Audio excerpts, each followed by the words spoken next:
এই স্টেজ যদি আজকে মনের এবং মুখের কথায় প্রকৃত ঐক্য এবং সংহতি আমরা জানাতে পারি, তাহলে আওয়ামী লীগ যেভাবে পালাতে বাধ্য হয়েছে, 14 দলের সাথে তাদের দোসররাও পালাতে বাধ্য হবে।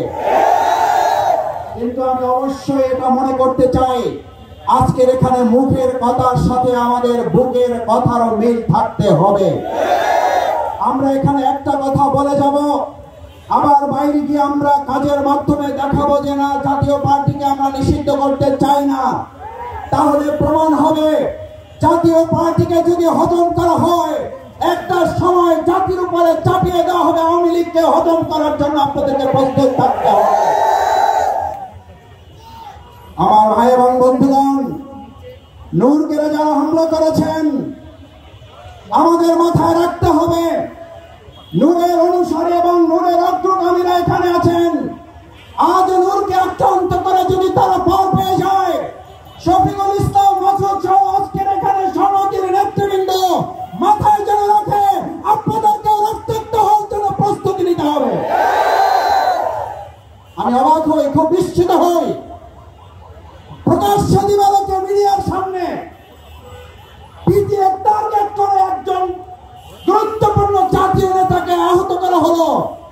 তার জন্য আপনারা যে কমিটি করেন আমার আপত্তি নাই, কিন্তু এতদিনে সেই মিডিয়ার সামনে চিহ্নিত করে গ্রেপ্তার না হওয়া শুধু অসুরি সন্তান নয়, এই জুলাই যুদ্ধকারীকে রীতিমতো অপমান এবং লাঞ্ছিত করার সামনে আপনারা নূরকে আঘাত করেন নাই, আপনারা আবু সাঈদ মুক্তার পরিবারকে আঘাত করেছেন, আপনারা জুলাইয়ের চেতনাকে আঘাত করেছেন।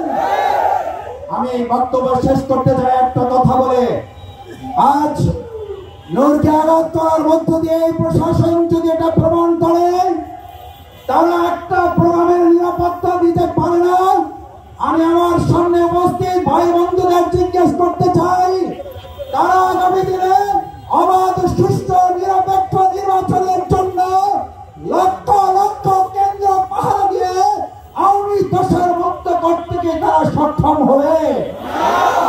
আসুন, বিচার এবং সংস্কারের প্রশ্ন সেই জন্য এসেছিল।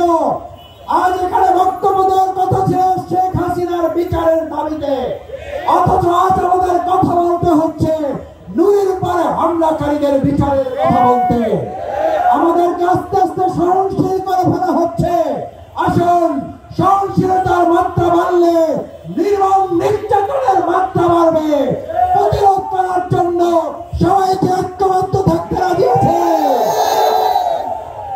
সে আহ্বান জানিয়ে আমার কথা শেষ করছি। আল্লাহ হাফেজ। বাংলাদেশ জিন্দাবাদ, গণ অধিকার পরিষদ জিন্দাবাদ, বাংলাদেশ জামাত ইসলামী, ঢাকা মহানগর।